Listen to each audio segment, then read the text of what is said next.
তো বিষয়টা কি? বিষয়টা একটি অনুশীলন বা ধ্যান প্রক্রিয়া, যেই ধ্যান যোগের মাধ্যম দিয়ে আমরা কিন্তু মনস্কামনা পূর্ণ করে নিতে পারি। প্রত্যেক দিন ব্রহ্ম মুহূর্তেই এটা করতে হবে। আগে আমাদেরকে জানতে হবে ব্রহ্ম মুহূর্তটা আসলে কি।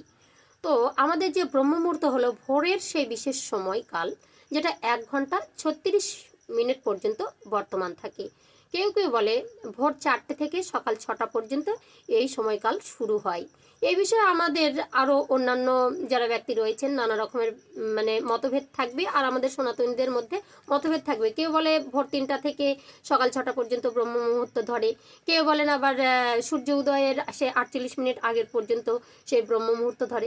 তো প্রাচীন গ্রন্থ অনুযায়ী রাতের প্রহরকে কিন্তু 4 ভাগে ভাগ করা হয়। যেমন একটি প্রথম কাল হচ্ছে রুদ্রকাল, দ্বিতীয় হচ্ছে রাক্ষসকাল, আর তৃতীয় হচ্ছে তোমার গন্ধর্বকাল, আর চতুর্থ হচ্ছে মনোহর কাল।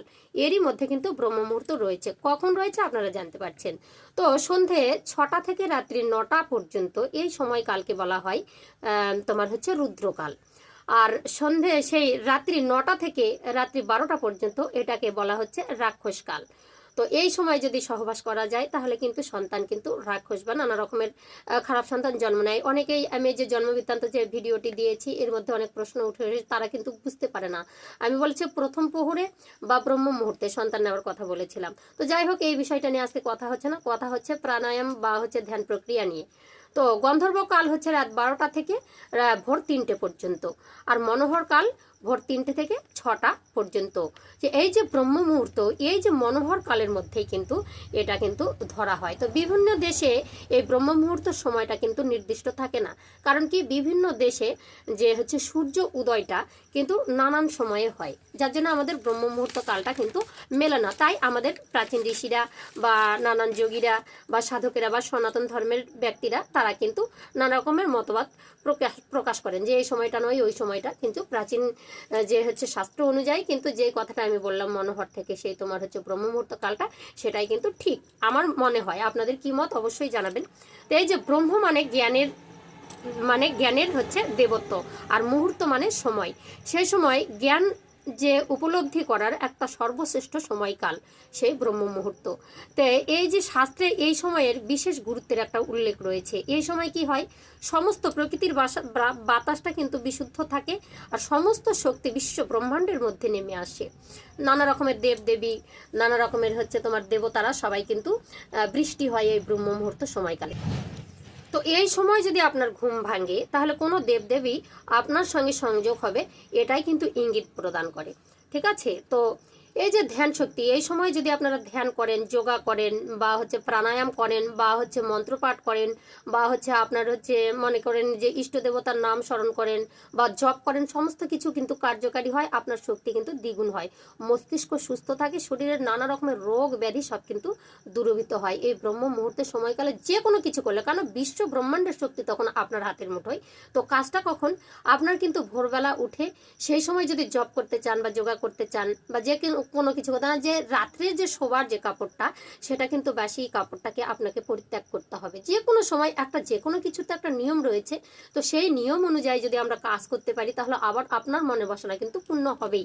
এই সময়টা যে সাফল্যের একটা সিঁড়ি বলতে পারেন, যে বহুদিনের জীর্ণ কোনো কাজ আপনার পড়ে আছে, হয়তো হচ্ছেই না, সেই সাফল্যের চাবিকাঠি এই ব্রহ্ম মুহূর্তের সময়টাকে যদি আপনারা ধরতে পারেন। ধ্যান এই সময় করলে আপনার কার্যকারী হবে। আমরা অলসতার জন্য করি না, আমরা ভিডিও দেখে ভিডিও হয়ে গেছি। তো যদি আপনারা মন থেকে যদি এটা নিতে পারেন আর মন থেকে যদি করতে পারেন, অবশ্যই কার্য হবেই, এটা 100%। অনেক পড়েওছি আমি সফলতা পেয়েছি, তাই আপনাদের কাছে কিন্তু আমি এই কথাটা বলছি। তো এই সময় আপনাদেরকে অনুসরণ করতে হবে, মাত্র 7 দিন করতে হবে। তো 10 মিনিট পর্যন্ত যদি আপনারা করেন, প্রত্যেকদিন 10 মিনিট এই পদ্ধতি যদি আপনারা করতে পারেন তাহলে কিন্তু আপনার ফল হবেই। তো হৃদরোগ, হার্টের পেশেন্ট, যাদের উচ্চ রক্ত চাপ, নানা রকমের যারা আছে, হাই প্রেশারের বা সুগারের পেশেন্টের পক্ষে খুবই ভালো। কিন্তু হার্টের যারা পেশেন্ট রয়েছে তারা কিন্তু করবেন না, এটা দমের কাজ। ঠিক আছে। তো আপনারা অনেকেই বলেছেন দিদিভাই প্রাণায়াম, যোগ, দমগুলো, এগুলোর দম সাধনাগুলো আপনারা দেখান, তাহলে আমরা খুব উপকৃত হব। তো এই যে ধ্যান অনুশীলন করবেন কি করে, আমি এটা হচ্ছে পদ্ধতি আপনাদেরকে কিন্তু বর্ণন করছি। তো প্রথমে কি করতে হবে, আপনার একটি সুন্দর কক্ষ যেখানে বিশুদ্ধ বাতাস প্রবাহিত হবে সেরকম একটা কক্ষ নির্বাচন করুন, একদম শান্তশিষ্ট একটা পরিবেশ। কেউ কেউ আবার নদীর ধারে বা জঙ্গলের মধ্যে বা বনের মধ্যে পরিষ্কার জায়গা করে নিয়ে তারা কিন্তু ধ্যান অনুশীলন করেন। তো আমি বলবো নির্জন স্থানে এটা কিন্তু সব থেকে কার্যকারী হবে। তো আমি বলেছি বিছানা থেকে উঠে আপনারা এই সময়ে স্নান যদি করা সম্ভব হয় তাহলে করবেন, না হলে কাপড় চোপড় ছেড়ে নিয়ে বাসি মুখ ধুয়ে নেবেন, পরিষ্কার পরিচ্ছন্ন হবেন, ঢোলামোলা পোশাক পরবেন। পরে আপনারা কি করবেন, নির্জন স্থানে আপনারা বসবেন, চারিদিকে যেন আওয়াজটা কম থাকে, গাড়ি ঘোড়া কলকারখানা এইসব আওয়াজ থেকে আপনারা কিন্তু বিরত থাকবেন। তো মনটাকে একাগ্র করে নেবেন, একাগ্র চিত্তে সেখানে আপনারা আসন স্থাপন করবেন। আর মনটাকে আজ্ঞা চক্রে আপনি নির্ধারণ করুন। আজ্ঞা চক্রটি কি, এই যে আমাদের যে টিপটা রয়েছে এই ভ্রু যুগলের মাঝখান জায়গাটা, এই জায়গাটা থেকে মনটাকে কিছুক্ষণ আপনার কিন্তু নিরুদ্ধ করতে হবে, মনটাকে সেই দিকে কিন্তু দৃষ্টি নিক্ষেপ করতে হবে। তো আপনি শান্ত হয়ে বসেছেন একটি নির্জন স্থানে, শুদ্ধ আসন পেতে, আর আপনার হচ্ছে ঢিলেমেলা পোশাক পরে আপনি আজ্ঞাচক্রে চোখ দুটো বন্ধ করেছেন।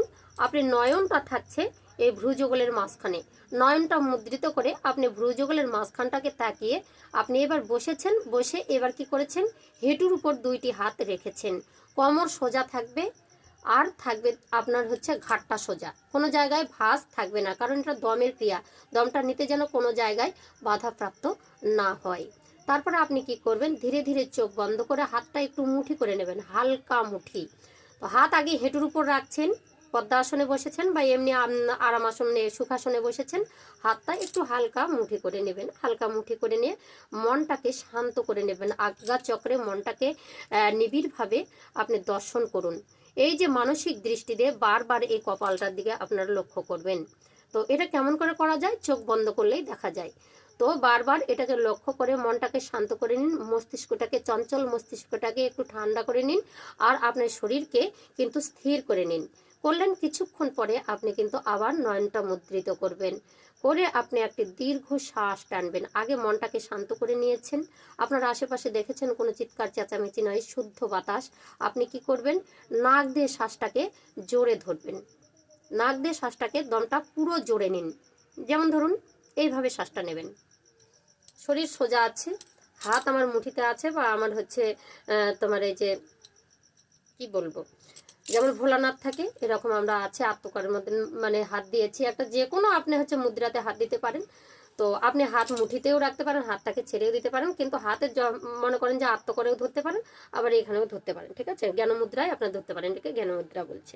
তো এইভাবে আপনি ঢিলামিলা পোশাক পরে আপনি ভোরবেলা এইভাবে শ্বাসটাকে নেবেন।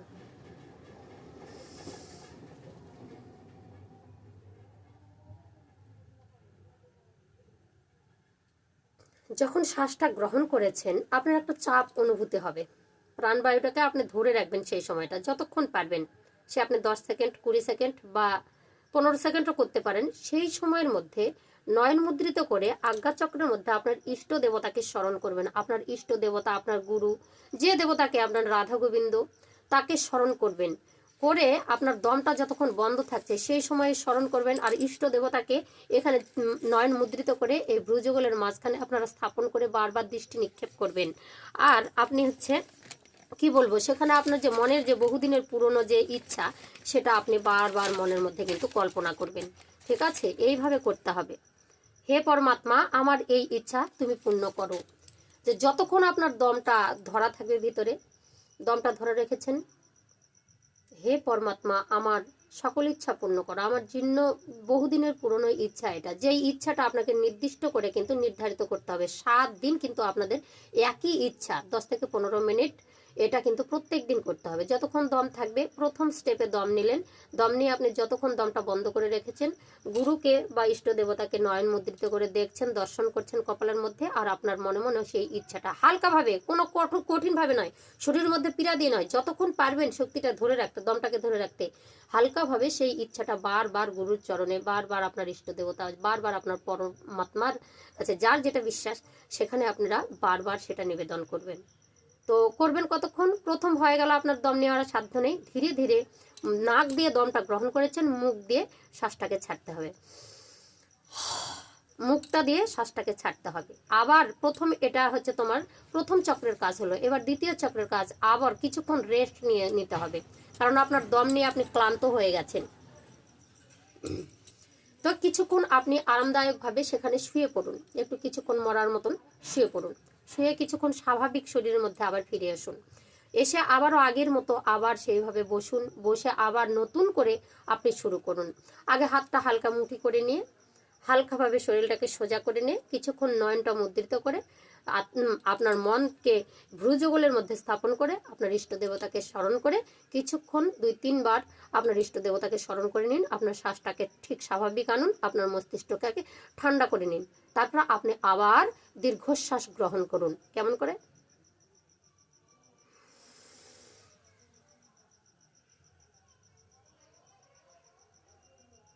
আপনার যে চোখটা বন্ধ আছে কিন্তু কপালের মাঝখানে আপনার চোখ দুটো আছে, ঠিক আছে? সেখানে আপনার ইষ্ট দেবতাকে স্মরণ করছেন। আপনার দেবতা, যেই দেবতা আপনি ঘরে পূজেন বা আপনি বিশ্বাস করেন, সেটাকে স্মরণ করেছেন। আর আপনার মনের ইচ্ছাটা তখন তার কাছে বারবার বলছেন, বারবার বলছেন। 15 মিনিট হোক, 15 সেকেন্ড হোক, 20 সেকেন্ড হোক, আপনি বারবার প্রতিবার আপনার মনের ইচ্ছাটা সেখানে আপনি নিবেদন করছেন। দ্বিতীয় স্টেপ গেল। এরকম বারবার আপনি করতে থাকবেন। যখনই একবার করে হয়ে যাবে, 2 বার হলো, এবার 6-7 বার আপনি নিবেদন করুন। 15 থেকে 20 মিনিট আপনার সময় নেবে।